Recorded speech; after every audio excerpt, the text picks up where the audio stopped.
कनी के कटवा दी बाबा अपना साथ से। जवन लइकी दिल तू तारी सब कनी के कटवा दी बाबा अपना साथ से। लइकन में कवनो गलती नहीं खे पूछ ली अपने आप से। जवन लइकी दिल तू तारी सब कनी के कटवा दी बाबा अपना साथ से। जवन लइकी दिल तू तारी सब कनी के कटवा दी बाबा अपना साथ से। कल्याण करी बाबा।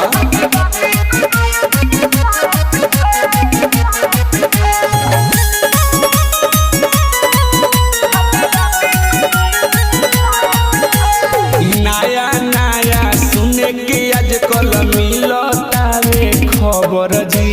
नीला डर माया पहाड़ पर से ढकेल तारी सलभर जी। बाबा देखो तानी रौरो कुछो उपकार करी बाबा। पुरुष समाज के उद्धार करी बाबा। आई बाबा कहतारी सो डर नइखे लागत केहू के बाप से। जवन लइकी दिल तू तारी सब कनी के कटवा दी बाबा अपना साथ से। जवन लइकी दिल तू तारी सब कनी के कटवा दी बाबा अपना साथ से।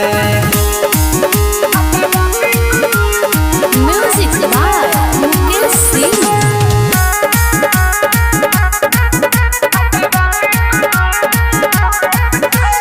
अलबेला सुख भजन के माध्यम से बतावता। नरेश राजा लिख के बाबा इशारा से समझावता। बाबा हो शादी करे में अब लागता डर। इहे कहे बाबा ऐनी देव घर।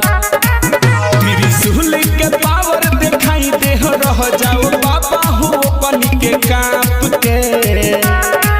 जवन लइकी दिल तू तारी सब कनी के कटवा दी बाबा अपना साथ से। जवन लइकी दिल तू तारी सब कनी के कटवा दी बाबा अपना साथ से।